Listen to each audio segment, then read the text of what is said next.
Andiyan na si Marco! Andiyan na si Marco! Oy! Grand entrance yan!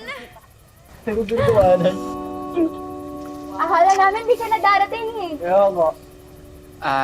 Sabi ko naman sa inyo, susunod ako, di ba? Oh, buti na lang, tol. Medyo marami-rami nang umaaligid dyan kay Ashley eh. Huy! Ibig kong sabihin yung mga guest na gusto magpa-picture.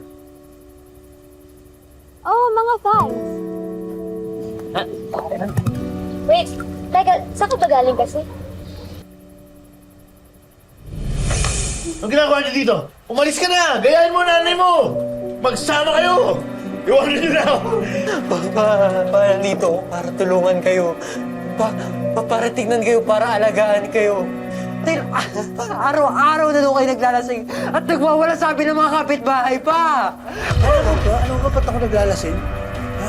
Alam mo ba kung paano tayo pagsismisan sa labas? Ganito ka liit, anak! Dahil sa panlalalaki ng nanay mo! Wala namang nag-iisip niyan eh. Kayo lang yun. Kayo lang yung panahinala kay Mama. Pag si Mama nagpapakahirap na magtrabaho sa Maynila para sustentahan tayo.